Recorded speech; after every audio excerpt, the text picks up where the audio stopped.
Let's take a little trip down memory lane, shall we? The American Revolution, the hallowed, celebrated birth of this so-called democracy, wasn't some noble gathering of philosophers and statesmen. Oh no, it was started by a bunch of angry, drunken men throwing crates of tea into the Boston Harbor. That's right. The birth of our nation, not in solemn reflection, but in a bar brawl, fueled by booze and testosterone. They were holed up in their drunk congregation areas, their precious taverns, where their ideas festered between drinks. And from there, they declared war on the world. Thomas Jefferson, founding father, author of the Declaration of Independence, and yes, slave owner. But here's a little-known fact that often gets swept under the rug. Jefferson, despite his hypocrisy, wanted to end slavery in Virginia when he was governor. He saw the writing on the wall. He knew that the institution of slavery wasn't just morally indefensible, it was a stranglehold on the colony, keeping it tied to the whims of King George III. But did the king let him? Of course not. Why? Because slavery wasn't just about labor, it was about power. Slaves weren't just working the fields, they were the leverage that kept the southern colonies in the king's back pocket. And it wasn't just the men, oh no, King George had their wives in his back pocket too, a quiet insurance policy for loyalty to the crown. Meanwhile, up north, where the bitter winters made slavery a less lucrative business, the angry men, those same rage-fueled revolutionaries I mentioned earlier, were already breaking away into industry. They didn't need slaves, they needed machines. And in that shift from agrarian to industrial, they found something even more powerful than labor, the desire for freedom. When you don't need slaves, you don't need a king to defend the divine right of kings to own them either. So what did they do? They teamed up with the southern slaveholders to break away. It was an uneasy alliance, but it worked. The North and South came together, not because they agreed on everything, but because they agreed on one thing: they needed independence from the monarchy. And that, ladies and gentlemen, is how the great American experiment began, on the backs of slaves, fueled by the rage of drunken men, and sealed with the hypocrisy of a fractured nation. Now, while Massachusetts often gets its due credit for being the first state to abolish slavery, doing so a full 2 decades before Ohio even became a state, and while Vermont proudly abolished the institution during its time as an independent republic, let's take a moment to recognize where Ohio stands in the grand story of American freedom. Ohio, the sunrise of liberty on the American frontier, was the first state to be born without the chains of slavery. That's right, from its inception, Ohio was free of that original sin, a state founded not with the blood of forced labor but with the promise of opportunity for all.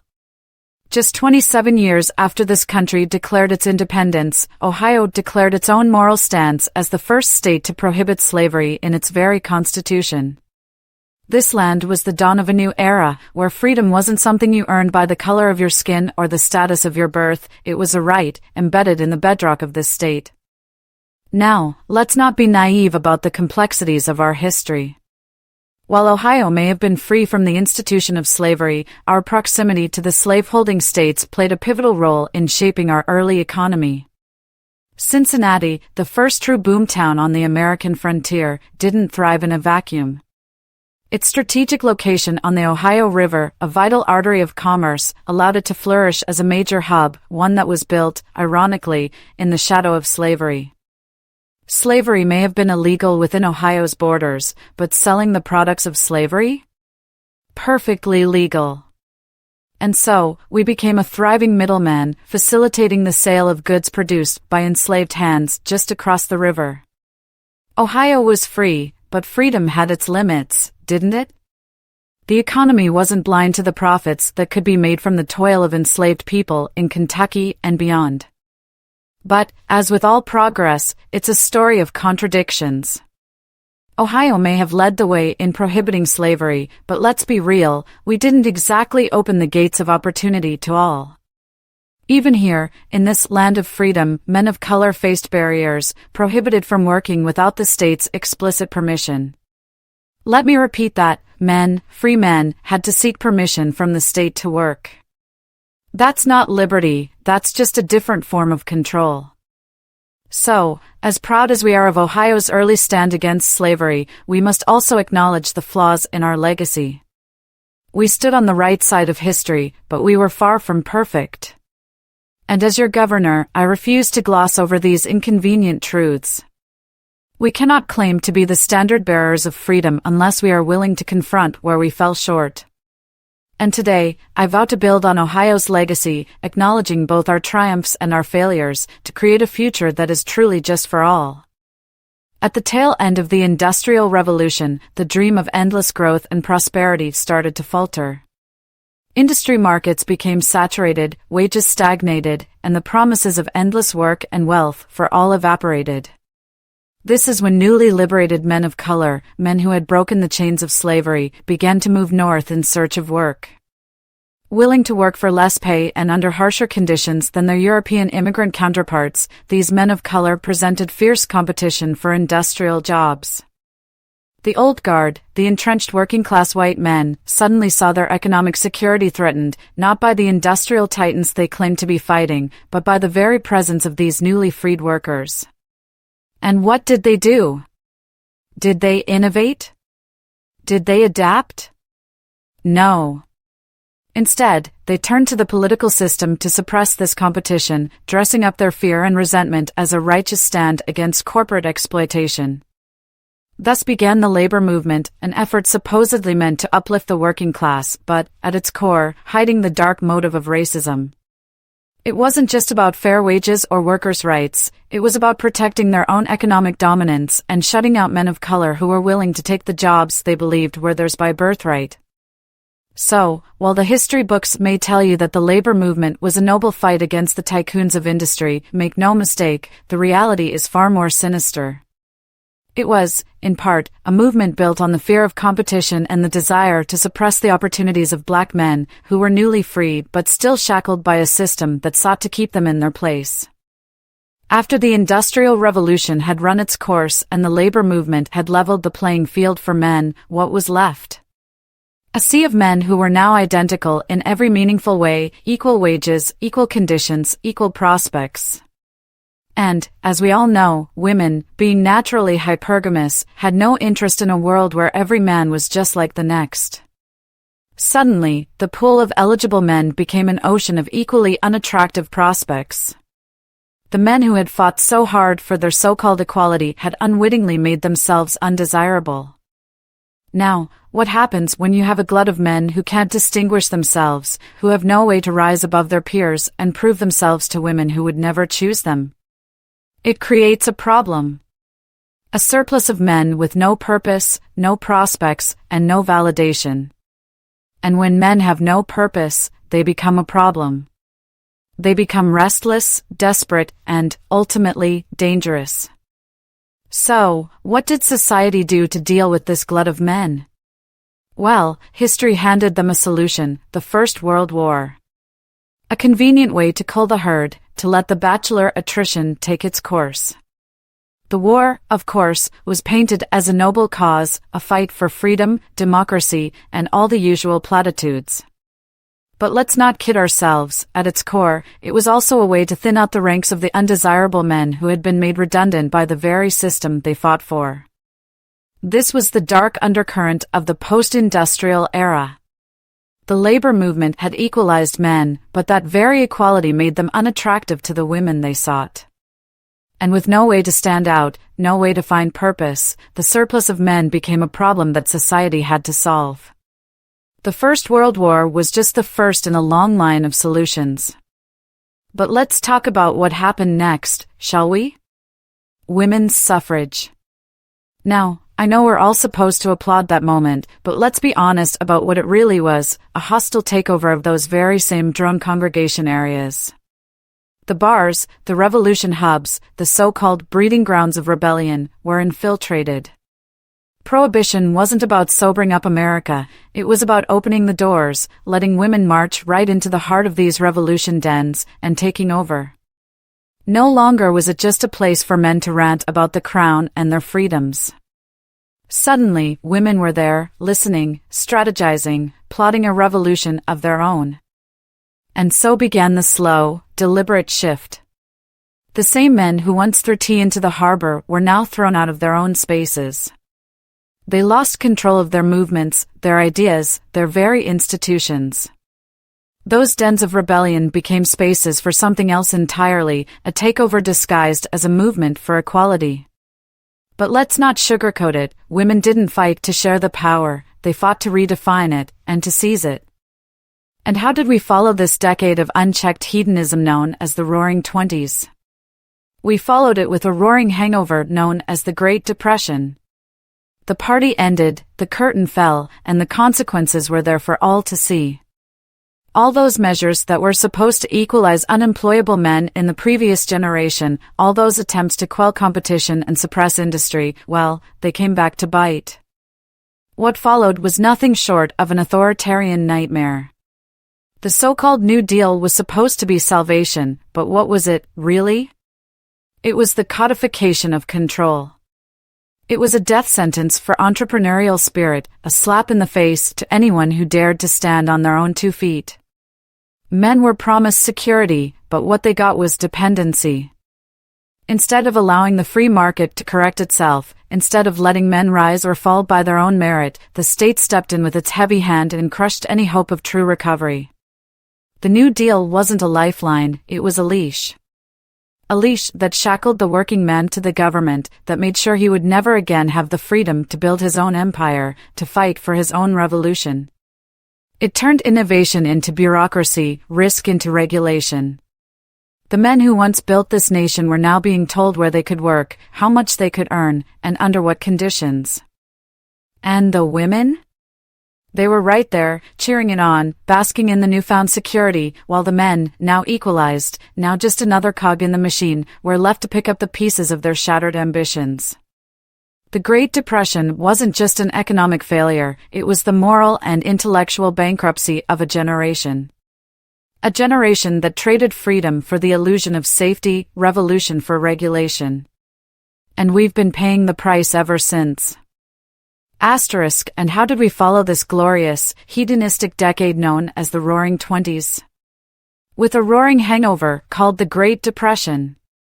All those so-called victories, the equalization of barely employable men, the suffrage movement, prohibition, everything that set the stage for a more equal society for women, all codified into the authoritarian nightmare we know as the New Deal. Now, instead of men fighting for fair wages, they're beaten down so hard they'll take any job they can find, even if that job means going to war. And, just like clockwork, guess what? Another world war arrives, right on time, to finish off the sons of those who made it back from the last one. Perfect timing, right? But here's the kicker, who's going to build the bombs, the tanks, and the planes? Who's going to make sure the killing machine keeps churning? Well, the women, of course. Equality at last. Now, not only do you get to send men off to war, close their bars, and take their jobs, you get the privilege of building the very tools they'll use to kill each other off. And get paid to do it, no less. This is the empowerment that was sold to women. The right to work in factories producing bombs and bullets, tools for destruction, while the men they supposedly equalized were sent to the front lines to die. But hey, at least now you've got the responsibility of keeping the war machine going. So, congratulations, ladies. You're not just in the workforce, you're now part of the same vicious cycle that's been killing off men for generations. Equal rights? Sure, as long as those rights include contributing to the annihilation of your fellow man. Asterisk. Suffrage was the gateway. It was never about equality, it was about dismantling the very foundation of male-driven innovation, male-driven revolution. It wasn't freedom, it was an insidious plan to reduce men to replaceable parts in a machine, while the women, in the name of equality, remained in the driver's seat, safe and sound, building the tools of destruction. Suffrage to suffering. And now here we are, the final destination on this twisted road. Fortunately for the men who returned from war, the women were ready to step aside. After all, what could be more fulfilling for them than returning to their homes to start the families they'd dreamed of during the war years? The factories that had once churned out weapons of destruction were swiftly flipped into engines of creation. Industry turned to domestic prosperity, and those men, thinned out by a decade of depression and the horrors of war, eagerly took their place at the helm once again, reclaiming their role as breadwinners, as builders of society. And let's not forget the most telling sign of this post-war miracle, the explosion of children. Lots of children. A veritable boom of babies, in fact. This era of unprecedented fertility wasn't just about replenishing a population decimated by war, it was the reward, the prize for those men who had survived the attrition, the suffering, the violence. Those women, now their wives and mothers to their children, graciously welcomed them back, as if the whole charade of temporary empowerment had only been a placeholder until the men could return to their rightful place. But let's not kid ourselves here, this baby boom wasn't just about family values or post-war optimism. It was about creating a new labor force, another generation of men ready to be indoctrinated, ready to fight, ready to suffer when the next wave of political and economic turmoil hit. And you know what happened after that, after the factories were running smoothly again, after the homes were filled with children and families seemed stable, another war. The cycle resumed, the churn of male disposability went on, with women in the background, smiling and waving, pretending that equality had been achieved when in reality, men were still the ones paying the ultimate price. But something different happened this time. After the post-war surge of births, science stepped in with a solution to control the boom, a pill. And with it came a profound shift. For the first time, women no longer had to live under the looming fear of unwanted pregnancy. This development, combined with the predictable, ever-tenuous justifications for generational wars, fundamentally altered the game. The draft, once the great equalizer among men, now had loopholes that men of means could easily exploit. With student deferments in hand, young men of privilege, those with mental sharpness or just the right connections, opted out of the battlefield, just as the rich boys had done since the Civil War. They bought their way out of service, leaving the less fortunate to carry the burden of war. And where did these deferment-seeking drones gather? The state universities. No longer were these institutions the sanctuaries of disciplined scholarship, as they had been in the Middle Ages when men who had taken vows of celibacy, poverty, and obedience sought higher learning. No, these universities became something far different. They became congregation areas, once reserved for the finest minds and future leaders, transformed into breeding grounds for debauchery. The men who filled the dormitories and lecture halls weren't the celibate scholars of old. They were the spoiled rich drones of powerful families, hiding from the battlefield, lounging in ivory towers while others fought their wars. And now, with the fear of pregnancy removed, the women followed them in droves. The pill, that liberator of women, was simultaneously the invitation to join this new wave of indulgence. And so, the universities, once sacred places of study, became breeding grounds for the so-called sexual revolution. But let's call it what it really was, a hedonistic free-for-all disguised as political activism. The young men and women pretended to be the leaders of a great revolution, marching in the streets, chanting slogans, pretending to stand up to authority. But in reality, it was all a front. The banners of protest hid the debauchery, the indulgence, the rejection of responsibility. It was less a revolution and more a retreat from duty, from morality, from the hard-earned lessons of previous generations. But what was once a place of higher learning and disciplined scholarship, a place where revolutionary ideas could thrive, was transformed. Women, in their newfound freedom, took over these final physical drone congregation areas, these institutions that had once been male-dominated bastions of intellectual rebellion. And in doing so, they made them obsolete for the revolutionary activity they had once nurtured. Ironically, the universities became even more like the saloons and taverns of old, the same drone congregation areas that had been instrumental in brewing the American Revolution itself. They became places of drunkenness, excess, and hedonism, just like those old drinking holes. Except now, the debates and challenges of intellectual freedom had been drowned out by the noise of indulgence, by the false allure of freedom from consequence, with all the raucousness and revelry, but none of the revolutionary spirit. And what happened to men in all of this?